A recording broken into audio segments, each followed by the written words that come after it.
Selamat datang di channel Penerus Pejuang, sebuah channel untuk mengartikulasikan pemikiran dan sikap yang merdeka yang dilandasi oleh nilai-nilai demokrasi, keadilan, dan keterbukaan yang bertanggung jawab. Pada awalnya, para purnawirawan prajurit TNI ini berada dalam jalur moral, yaitu menghimbau pada pemerintah dalam tuntutannya 8 buah itu, yaitu untuk memperbaiki kondisi bangsa.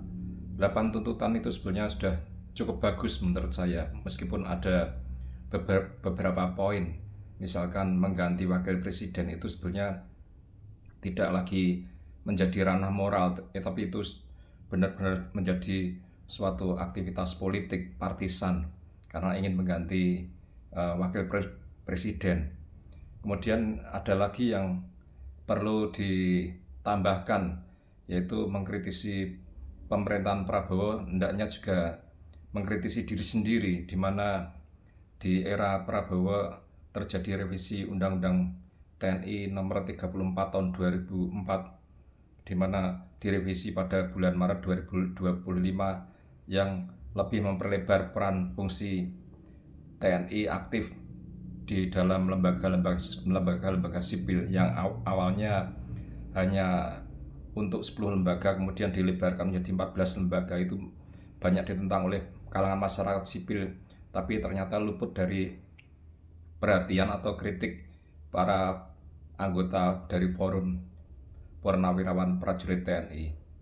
Sebenarnya keberadaan kelompok ini cukup bagus sebagai bagian dari kekuatan civil society dan suara-suara kritis dari elemen masyarakat. Hanya saja ketika mereka lebih cenderung ke aktivitas politik partisan, itulah yang kemudian agak mencederai gerakan mereka sendiri. Apalagi ketika muncul kasus tuduhan ijazah palsu yang menyangkut mantan Presiden Insinyur Haji Joko Widodo oleh kelompok penuduh yang terdiri dari Rimon, Roy, Tifa, dan kawan-kawan. Setelah mereka dilaporkan polisi oleh Jokowi atas dugaan pencemaran nama baik, penghinaan, dan fitnah, kelompok tersebut kemudian lari ke Forum Purnawirawan Prajurit TNI. Di sana akhirnya mengkristal, mereka membentuk seperti suatu persekutuan baru dari para penduduk ijazah palsu dengan Forum Purnawirawan Prajurit TNI. Ini yang disayangkan. Kenapa? Karena Forum Purnawirawan Prajurit TNI yang awalnya memang bergerak di sisi perbaikan moral bangsa, perbaikan kehidupan bangsa, kemudian jatuh grade-nya menjadi mengurusi masalah ecek-ecek. Itu pun harusnya mereka tabayun dulu, mencari kebenaran dulu, apakah benar trio RRT ini, ataukah mungkin mereka salah. Mereka tidak mencoba mencari kebenaran itu, langsung mendukung begitu saja. Ini juga menjadi blunder sebenarnya dari kasta Forum Purnawirawan Prajurit TNI berada di sisi moral menjadi partisan dalam kelas yang ecek-ecek seperti itu, ngurusi ijazah palsu. Ini sangat disayangkan ya, karena sekelas mereka kan kebanyakan adalah para perwira tinggi. Mestinya mereka berpikiran wise, berpikiran lebih smart dibanding dengan prajurit-prajurit yang berada di grade di bawahnya. Tapi dalam kasus dukungan mereka pada para penuduh ijazah palsu, nampak sekali semua itu tidak didapati lagi seperti itu. Ini juga saya ingin mengkritik Forum Purnawirawan Prajurit TNI, walaupun saya juga tetap mengangkat jempol buat mereka dengan keberanian mereka, tapi juga saya perlu mengkritisi. Saya dulu juga masih berada di zaman ketika para purnawirawan di tahun 80-an mendirikan petisi 50 yang mengkritisi Presiden Soeharto, mantan Presiden Soeharto di era Orde Baru. Di situ juga ada peran aktif dari para purnawirawan yang dimotori oleh Bapak Ahana Nasution.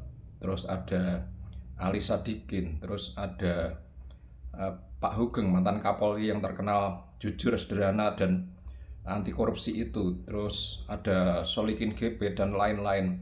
Mereka juga meneriakkan hal yang sama ketika saat itu mantan Presiden Soeharto menggunakan Pancasila sebagai alat politik, sebagai alat untuk menggebuk lawan-lawan politiknya. Para jenderal itu bereaksi, mereka membentuk petisi 50 dan menolak politisasi Pancasila oleh mantan Presiden Soeharto. Akhirnya oleh rezim Orde Baru yang dipimpin oleh Jenderal Soeharto, mereka diberi sanksi sosial, mereka dibatasi aktivitas ke luar negeri, bahkan paspornya dicabut, aktivitas bisnisnya juga ditekan, mereka secara perdata nyaris dimatikan seperti itu. Tapi mereka tidak gentar, mereka melakukan perlawan moral yang itu banyak didukung oleh kalangan sipil pada waktu itu. Mereka benar-benar menjadi simbol perlawanan intelektual dari para purnawirawan dan tokoh-tokoh sipil lainnya. Sekarang ada forum purnawirawan prajurit TNI, sebenarnya bisa mengulang jejak seperti itu, tapi dengan catatan jangan terlalu partisan. Hanya saja saya lihat bahwa di forum purnawirawan prajurit TNI sekarang ini terlalu partisan ya. Bahkan tokoh-tokohnya sebenarnya adalah tokoh-tokoh yang berada di belakang capres tertentu di pemilu 2024 kemarin, seperti Fahrul Razi, seperti Sutioso, seperti Sunarko, Samsu Jalal. Itu semua mereka berada dalam kubu yang sama, itu pendukung salah satu capres, sebut saja Anies Baswedan. Ini sebenarnya agak kontraproduktif ya. Kontraproduktifnya mereka harusnya bisa menjadi kelompok moral, kelompok penekan yang berlandaskan pada moral, tapi akhirnya mereka jatuh kepada kelompok kepentingan, kelompok partisan seperti itu. Apalagi ketika mereka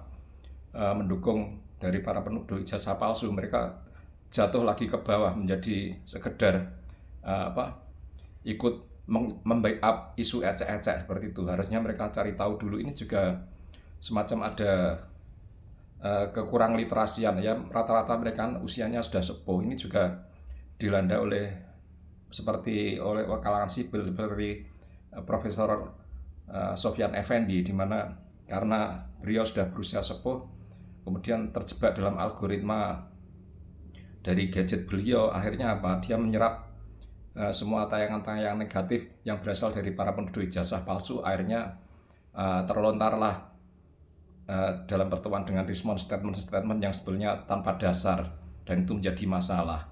Akan saya coba putarkan beberapa cuplikan video dari anggota Forum Purnawirawan Prajurit TNI yang saya ceritakan tadi ya. Siapa sih Jokowi? Betul. Jokowi itu kan jelas itu PKI. Itu saya bisa buktikan. Jenderal Pleno tahu tuh. Si Luhut pun tahu. Jokowi ini adalah simbol dari PKI kan. Jadi Luhut itu kan tokoh PKI juga kan. Deklarasi menolak kriminalisasi terhadap 12 aktivis ini. Karena itu saya hadir. Saya tahu ini adalah kriminalisasi terhadap orang tidak berdosa. Saya pernah dikurung 1 bulan karena kriminalisasi. Jadi saya tahu rasanya gitu. Menurut saya yang namanya kriminalisasi ini sama dengan fitnah. Orang tidak bersalah dituduh bersalah. Ini kan fitnah. Ingat orang-orang tua kita dulu, senior dulu mengatakan fitnah itu lebih kejam dari pembunuhan. Jadi kita bisa bayangkan apa yang dilakukan. Saya nggak mengatakan ini dilakukan oleh Joko Widodo, karena Joko Widodo itu yang kita sudah tahu 10 tahun ini bajingan penipu. Udah pasti dia tidak punya ijazah. KPUD Solo tidak ada ijazah dia. KPUD DKI tidak ada. KPU pusat tidak ada. Udah jelas. Polri bukan polisinya pemerintah, tapi polisinya negara. Dan sekarang lebih sempit lagi, jadi polisinya Jokowi. Hari ini belum terbuka, dalam waktu secepatnya akan terbuka bejat yang dilakukan oleh ya Polri. Tanpa mengurangi rasa hormat saya kepada kedua beliau tadi, yaitu Maijen Purnawirawan Syamsu Jalal dan Maijen Purnawirawan Sunarko. Maijen Purnawirawan Syamsu Jalal ini saya kenal dulu sebagai Danpuspam TNI ya, waktu era-era reformasi itu. Kemudian kalau Maijen Sunarko ini pernah menjadi Danjen Kopassus ya. Saya sebenarnya sangat menyayangkan ya, mereka sebenarnya di Forum Purnawirawan Prajurit TNI itu sudah berada dalam tataran moral sebagai kelompok penekan pemerintah, menyuarakan moral perbaikan bangsa. Tapi ketika mereka ditemuin oleh kelompok penuduh ijazah palsu, mereka benar-benar jatuh kastanya, jatuh grade-nya, menjadi tukang backup isu recehan seperti tuduhan ijazah palsu. Saya menyayangkan sekali, namun tanpa mengurangi rasa hormat ya. Dari statement-statement dua beliau ini, baik Jenderal Syamsu maupun Jenderal Sunarko, saya muncul kesan pertama dalam benak saya, kedua beliau ini literasinya lumayan kurang menurut saya dalam mengikuti perkembangan isu-isu muktahir di bangsa ini. Seperti Jenderal Syamsu, bagaimana beliau menuduh Jokowi adalah PKI, bahkan Luhut yang notabene kolega beliau di TNI pun disebut juga sebagai TNI. Ini kan sangat menggelikan, hanya karena Luhut punya kedekatan dengan Jokowi diikut sertakan juga dituduh sebagai PKI. Ini sebenarnya sangat menggelikan sekali. Isu tuduhan PKI yang dialamatkan kepada Jokowi itu sumbernya sebenarnya satu, dan sumber itu pun yang pertama kali mengeluarkan hoax bahwa Jokowi tidak punya ijazah, yaitu siapa? Itu Bambang Tri.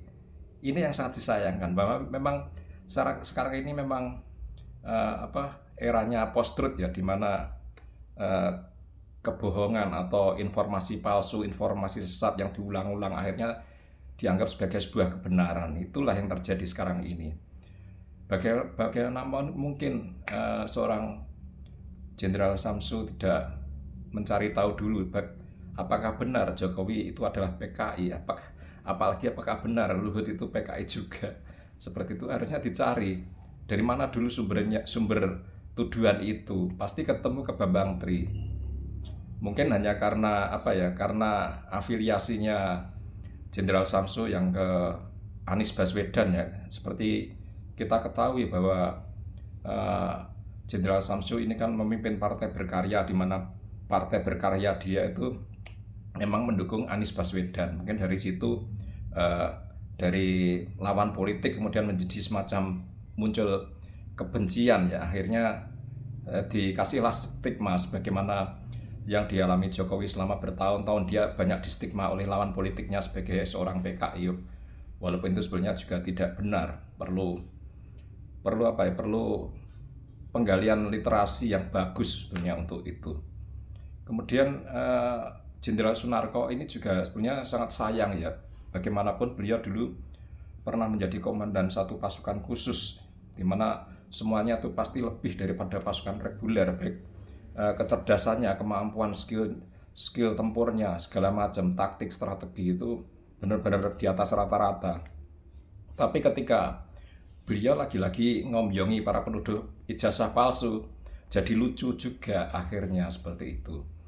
Bagaimana beliau tadi di videonya dalam deklarasi tolak kriminalisasi akademisi dan sebagainya, itu jelas-jelas beliau mendukung sepenuhnya para penuduh ijazah palsu, bahkan menganggap itu sebuah kriminalisasi yang dilakukan oleh Jokowi kepada para penuduh ijazah palsu. Harusnya beliau mencari tahu dulu, tabayun dulu, atau mungkin mencari literasi dulu sebelum menjatuhkan dukungan. Karena apa? Karena kita masyarakat yang objektif pun menilai bahwa awalnya yang dikriminalisasi sebenarnya ya malah Jokowi itu, yaitu dilaporkan oleh TPUA dugaan ijazah palsu. Nah itu, padahal TPUA sama sekali belum pernah melihat ijazahnya, belum apalagi memegang ijazahnya, tapi berani menduga ijazah Jokowi palsu. Kemudian dari TPUA dilanjut oleh trio RRT, Roy, Rismond, Tifa. Apalagi Tifa itu sejak tahun 2022 dia sejaman dengan Bambang Tri dan Suki Nur, dia sudah menuduh Jokowi. Jadi dari awal memang menuduh. Bagaimana Tifa dulu menuduh bahwa Jokowi itu sebenarnya menggunakan ijazahnya Hari Mulyono, yang di kemudian hari karena ketidakcocokan akhirnya diganti menjadi Dumatno, dalam hal ini foto di ijazahnya. Itu memang menuduh. Rismond juga begitu. Di bulan Maret dia dalam videonya dia langsung ngejudge, menuduh ketika dia berkunjung ke perpustakaan Fakultas Kehutanan, dia menemukan skripsi Jokowi, dilihat di halaman pengesahan, dia menduga itu buatan komputer, padahal itu adalah hasil dari percetakan. Memang skripsi era tahun 80-an memang di cover halaman judul, halaman pengesahan biasanya memang pakai jasa dari percetakan. Meskipun ada Times New Roman, nggak masalah, memang Times New Roman sudah ditemukan sejak tahun 1930-an. Walaupun kemudian baru diadopsi oleh MS Word di tahun 92, tapi percetakan mesin cetak sudah memakainya lebih dulu sejak tahun 30-an. Itu yang tidak disadari oleh Rismond. Kemudian dari kengawurannya itu dia di videonya dia langsung menuduh Jokowi nyolong skripsinya mahasiswa Intan atau Instiper yang dia sebut seperti itu. Akhirnya UGM juga dituduh. UGM dan alumni dituduh berbohong, berkomplot dengan Jokowi. Itu ada videonya. Kalau misalkan Pak Narko atau lainnya ingin tahu, bisa cari di Balige Akademinya milik Rismond, itu ada itu. Jadi sejak awal mereka memang menuduh, nggak pernah mereka bertanya baik-baik, itu nggak pernah. Jadi memang aslinya mereka tuh yang mengkriminalisasi Jokowi, tapi kemudian dibalik karena Jokowi kan tidak bisa melawan. Jokowi kan sebagai mantan presiden dia hanya diem di rumah, tidak seperti mereka mobilitasnya tinggi, kesana kemari, ke podcast kesana kemari, ke TV kesana kemari, nyebarkan hoax, nyebarkan asumsi, opini mereka, propaganda mereka. Berbeda dengan Jokowi. Jokowi tentu tidak bisa seperti itu. Dia mantan presiden, hanya duduk di rumah. Itu yang terjadi sebetulnya seperti itu. Jadi juga pernyataan dari Pak Narko bahwa Jokowi ijazahnya palsu ini, kalau kami dari alumni UGM sendiri yang sudah meyakini, bukan hanya meyakini sebenarnya, kita sudah tahu persis bahwa UGM, Fakultas Kehutanan dan para alumninya berada di pihak yang benar karena ada bukti-bukti otentik, dokumen, arsip segala macam mereka ada. Teman-temannya Jokowi yang puluhan orang itu juga masih pada hidup, mereka menjadi saksi hidup. Kurang apa lagi, Pak Narko mestinya harus tabayun dulu ke mereka. Apalagi tadi ada ucapan bahwa dokumen Jokowi di KPUD Solo tidak ada, di KPUD DKI tidak ada, di KPU Pusat tidak ada. Kemarin itu sepertinya sejalan dengan tuduhan Roy Suryo yang sudah dibantah oleh Ketua KPUD Solo, bahwa Ketua KPUD Solo beberapa waktu yang lalu sudah membantah omongan Roy Suryo yang menyatakan bahwa di KPUD Solo itu berkas-berkas Jokowi ada, tinggal aja dikejar ke sana. Kalau dia bohong ya tinggal diproses atau diapakan. Saya rasa kalau dia sudah berstatement di depan media tidak mungkin bohong karena kedudukan dia sebagai ketua KPUD.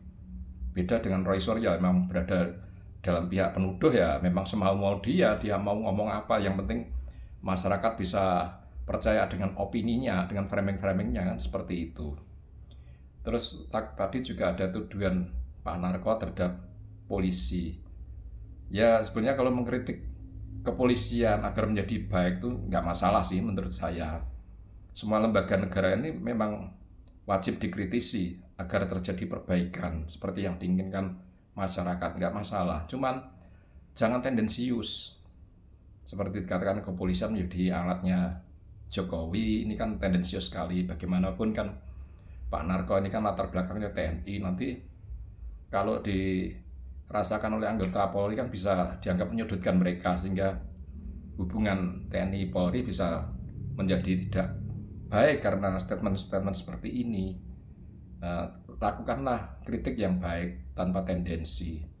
Maksud saya seperti itu. Jadi saya sebenarnya sangat menyayangkan ya tokoh-tokoh dari Forum Purnawirawan TNI yang awalnya memang bergerak di ranah moral, kemudian ketika mereka istilahnya mereka didatangin oleh gerombolan para penuduh ijazah palsu setelah dilaporkan oleh Jokowi, mereka turut membackup tanpa mencari tahu dulu, tanpa membuka literasi dulu, tanpa tanya dulu, langsung membackup sepenuhnya, mendukung sepenuhnya. Inilah akhirnya seolah-olah menjadi dari gerakan moral untuk memperbaiki bangsa, jatuh grade-nya hanya membackup para penuduh ijazah palsu, turun grade, jadi membackup isu ecek-ecek yang tidak penting.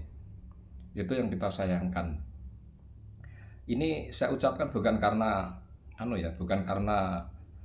saya punya pikiran negatif ke mereka. Saya sendiri pun saat ini masih menjadi ketua organisasi Forum Komunikasi Putra-Putri Purnawirawan TNI juga. Pembina saya juga dari TNI, dari kewilayahan, di teritorial. Ini hanya sebuah kritik saya kepada para sesepuh TNI yang tergabung dalam Forum Purnawirawan prajurit TNI ya, bahwa tetaplah menyuarakan sebagai kekuatan moral, sebagai bagian civil society.